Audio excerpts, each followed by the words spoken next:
अस्सलाम वालेकुम फ्रेंड्स, ये क्लास 10th की एनसीईआरटी की बुक है। एक्सरसाइज 1.3 का क्वेश्चन 1 क्या कह रहा है? Prove that root 5 is irrational number. ये चैप्टर नंबर 1 है, इसका नाम है रियल नंबर। उसका मैं ये पहला वाला सॉल्व करके दिखाती हूँ। तो पहला वाला सॉल्व करना है, तो देखिए क्या है, रूट 5 इज इर्रेशनल नंबर, हमें ये प्रूव करना है। तो इस टाइप के क्वेश्चन में हम ये एज्यूम कर लेते हैं कि रूट 5 जो है वो हमारा क्या है, एक रेशनल नंबर है। तो रेशनल नंबर किस फॉर्म में होता है? पी अपॉन क्यू के फॉर्म में। और रेशनल नंबर की कंडीशन क्या होती है कि क्यू जो है ज़ीरो के बराबर नहीं होना चाहिए, q doesn't equal to zero. और पी और क्यू क्या है, एक इंटीजर है, तो यहाँ पॉजिटिव लेंगे, क्योंकि देखिए यहाँ पे रूट 5 क्या है, पॉजिटिव है, पॉजिटिव इंटीजर, पॉजिटिव नंबर है ये, पॉजिटिव। तो यहाँ पर पी और क्यू क्या लेंगे, पॉजिटिव इंटीजर लेंगे, और q doesn't equal to zero होना चाहिए। तो suppose p and q have a common factor other than 1। अगर हम मान लेते हैं कि पी और क्यू ऐसी वैल्यू है जिसका कि कॉमन फैक्टर जो है 1 के अलावा भी है, तब हम क्या करेंगे, इसको हम सिंपलेस्ट फॉर्म में जब करेंगे तो वो ए अपॉन बी के फॉर्म में होगा। जैसे फॉर एग्जांपल मान लीजिए पी अपॉन क्यू क्या है हमारा, 4/8 है। मान लीजिए रेशनल नंबर ऐसे भी हो सकता है हमारा। तो यहाँ पर देख सकते हैं कि 4 और 8 का कॉमन फैक्टर हमारा क्या आ रहा है, 4 आ रहा है। तो हम क्या करेंगे, उस 4 से इसको डिवाइड कर देंगे, तो सिंपलेस्ट फॉर्म में क्या आएगी हमारी, 1/2। मतलब कि पी और क्यू अगर में अगर कोई कॉमन फैक्टर है तो उसको हम सिंप्लीफाई करके इसको सिंपलेस्ट फॉर्म में लिखेंगे। तो ये 1/2 जो आ रहा है ना, ये सिंपलेस्ट फॉर्म है। तो उसको हम तब ये पी अपॉन क्यू का मतलब क्या है, इसमें कोई कॉमन फैक्टर था, तो जब हमने इसको डिवाइड किया तो वो ए अपॉन बी के फॉर्म में होगा। तो जैसे ये देखिए 4/8 इसको तो सिंपलेस्ट फॉर्म में किया तो 1/2, तो ये पी अपॉन क्यू है, और ये 1/2 क्या ए अपॉन बी है। तो इसी तरह से कई नंबर्स होंगे तो हम उसको ए अपॉन बी मान लेते हैं। तो ठीक है, जब हमने देखा कि कॉमन फैक्टर 1 के अलावा भी कोई है, तो उसको सिंपलेस्ट फॉर्म में किया तो ए एंड बी आया। तो ए एंड बी का मतलब इतना सिंपलेस्ट फॉर्म में ये हो गया है कि इसका कॉमन फैक्टर जो क्या है, केवल 1 रहेगा। दोनों कॉमन फैक्टर 1 होगा, तो ये एक तरह का को प्राइम नंबर हो गया हमारा। ठीक है, ए एंड बी का मतलब क्या है, किस तरह से होगा, वो 3/4 होगा या फिर हमारा 5/11 होगा। तो इनके बीच में कॉमन फैक्टर क्या आ रहा है, 1 आ रहा है। तो ये ए एंड बी इतना सिंपलेस्ट फॉर्म है, हर रेशनल नंबर का सिंपलेस्ट फॉर्म है। तो ठीक है, ये हमारा ये आ गया। तो हमने रूट 5 को क्या कर दिया, रूट 5/1 इक्वल टू, ये हमने अपॉन 1 कर दिया, तो ये अपॉन बी। तब हम क्या करेंगे, क्रॉस मल्टीप्लिकेशन करेंगे। तो रूट 5 को बी से इंटू, रूट 5 जो है बी से इंटू होगा। क्रॉस मल्टीप्लिकेशन मतलब क्या है, ये इससे इंटू होगा, ये इससे इंटू होगा, तो root 5 b equal to a into 1। तो ये हो जाएगा b root 5 equal to a. ठीक है, ये हमारा आ गया। अब हम क्या करेंगे, स्क्वायरिंग करेंगे, स्क्वायरिंग बोथ साइड। तो इसका भी स्क्वायर करेंगे और ए का भी स्क्वायर करेंगे। तो स्क्वायरिंग करने पर ये तो बी स्क्वायर हो जाएगा, और इसका स्क्वायर क्या होगा, रूट 5 का 5 निकलेगा इक्वल टू ए स्क्वायर। अब हमने क्या किया कि 5 जो इसके साथ मल्टीप्लाई में है, तो हम क्या करेंगे, केवल बी स्क्वायर की वैल्यू निकालेंगे, तो 5 यहाँ डिवाइड में आ जाएगा। ठीक है, अब यहाँ से आपको समझना, मेन यहाँ समझना, यहाँ से आपको क्या समझ में आ रहा है, यहाँ से देखिए बी और ए क्या है, बी स्क्वायर बी, ये जो बी और ए दिख रहा है ना, ये एक वैल्यू है, कोई एक सिंगल वैल्यू है। तो जैसे मान लीजिए ए हमारा 3 है, ठीक है, तो ए स्क्वायर क्या है, 3 का होल स्क्वायर यानी कि 9। तो यहाँ ए स्क्वायर और बी स्क्वायर कोई एक्स्ट्रा कोई चीज़ नहीं है कि जिसको आप देखकर घबरा जाए, ये एक नंबर है, वैल्यू है। तो देखिए यहाँ पर ए 3 लिया तो ए स्क्वायर क्या हो जाएगा, 9 हो गया। तो ये कोई वैल्यू है, यानी कि यहाँ ए स्क्वायर क्या है, एक वैल्यू है, ऐसी वैल्यू है जिसने ऐसी वैल्यू है कि 5 ने उसको डिवाइड कर दिया है पूरी तरह से। जब डिवाइड कर दे, डिवाइड करने पर तो कोई तो क्वेश्चन आएगा ना, वो ये बी स्क्वायर वो एक क्वेश्चन है। जैसे फॉर एग्जांपल मान लीजिए कि ए इक्वल टू, मान लेते हैं हम 5 ले लेते हैं, तो ए स्क्वायर अपॉन 5 का मतलब क्या हुआ, ए का स्क्वायर यानी कि 5 का होल स्क्वायर, यानी कि ये हो गया। ए स्क्वायर का मतलब क्या है, 5 × 5। तो यहाँ से 5 कट गया, तो यहाँ पर क्या आया, 5 आया। तो काटने पर ए स्क्वायर 5 को जब हमने काटा, ए स्क्वायर अपॉन 5 को, तो हमारा क्या आया, 5 आ रहा है। तो ये 5 क्या है हमारा, वही बी स्क्वायर है, वैल्यू है, बी स्क्वायर वैल्यू है। तो इसका मतलब 5 ने ए स्क्वायर को डिवाइड कर दिया। जब 5 ने ए स्क्वायर को डिवाइड कर दिया, तो अब यहाँ पर ना थ्योरम लगेगी। यहाँ पर 5 डिवाइड से ए स्क्वायर जब आ जाएगा, तो now by theorem let p be a prime number if p divide a square. अगर पी ए स्क्वायर को डिवाइड करता है, तब देन पी भी ए को डिवाइड करेगा, वेयर ए क्या है, पॉजिटिव इंटीजर है। तो इस थ्योरम के हिसाब से आपको क्या समझ में आ रहा है, इस थ्योरम में ही कह रहा है कि P divide a square, it means कि पी जो है तब डिवाइड ए को भी डिवाइड करेगा। तो हमारा यहाँ पे क्या आया, जब हमने इसको यहाँ से देखा तो हमने यहाँ से क्या पाया कि 5 जो है ए स्क्वायर को डिवाइड कर रहा है।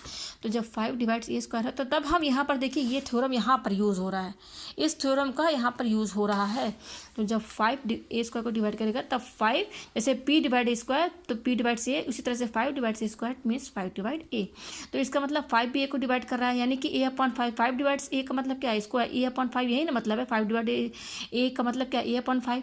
तो जब 5 ए क्या है, कोई वैल्यू है, ऐसी वैल्यू है कि 5 ने उसको डिवाइड कर दिया, तो डिवाइड करने पर तो क्वेश्चन आएगा ना, कोई भी कुछ भी तो क्वेश्चन आएगा, उसको हमने सी मान लिया।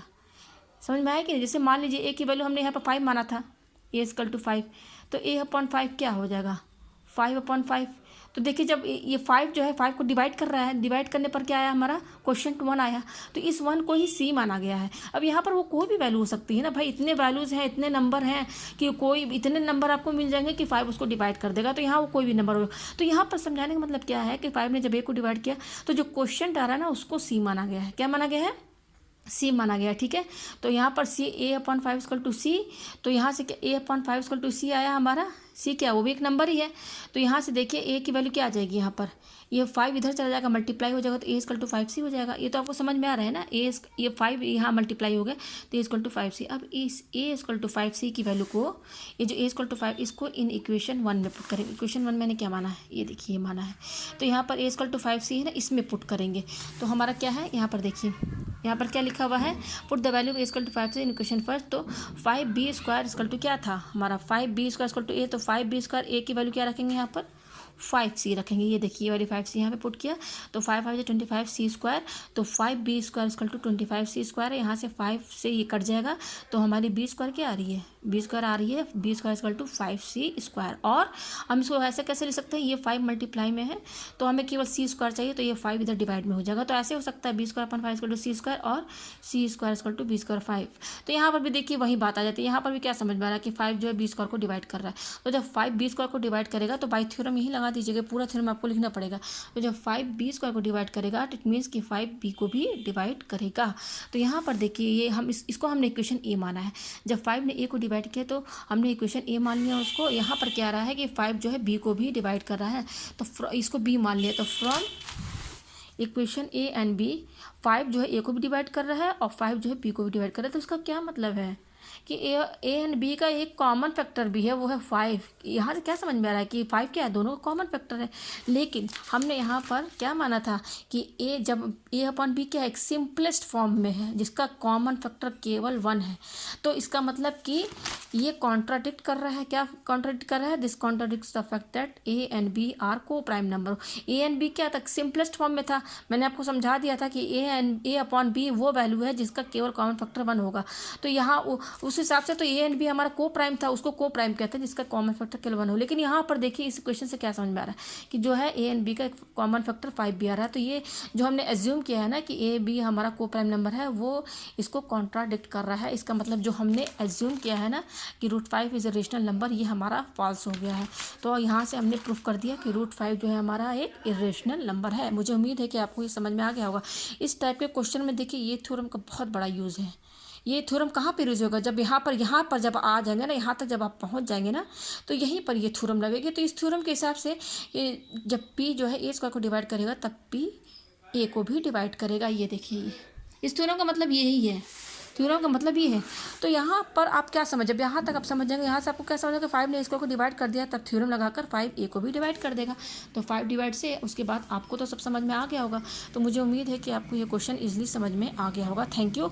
और बाकी जो इस एक्सरसाइज के और भी क्वेश्चन है, जब आपने ये प्रूफ कर दिया तो दूसरे को भी जो और बाकी क्वेश्चन है उसको भी प्रूफ कर देंगे। और एक चीज़ का ध्यान रखिएगा, कोई भी इरेशनल नंबर, मान लीजिए √2 हमारा इरेशनल नंबर है, √5, इसके साथ अगर किसी भी इरेशनल नंबर को रेशनल नंबर से ऐड करें या सब्ट्रैक्ट करेंगे तो वो अगेन एक इरेशनल नंबर बनेगा।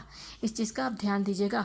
अगर कोई रेशनल नंबर इरेशनल नंबर से मल्टीप्लाई होता है, जैसे रेशनल नंबर मान लीजिए 2 है और इरेशनल नंबर 5 है, इनटू करेंगे तो इनका जो मल्टीप्लिकेशन होगा ना वो भी अगेन एक इरेशनल नंबर बनेगा।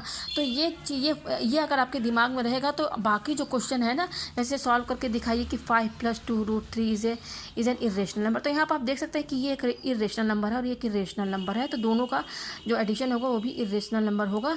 तो इस हिसाब से आप इजीली बाकी के क्वेश्चन भी सॉल्व कर लेंगे। बस यहाँ पर आपको ये थ्योरम ध्यान देना, मेन इस थ्योरम का ही यूज़ यहाँ पर लगा है। यहाँ से पहुँच जाने के बाद सीधे आप थ्योरम लगा देंगे तो आप इजीली सॉल्व कर देंगे। मुझे उम्मीद है कि आपको ये क्वेश्चन बहुत अच्छे से समझ में आ गया होगा। और एक बार मुझे कमेंट करके ज़रूर बताएं जहां अगर आपको समझ में ना आया हो। Thank you.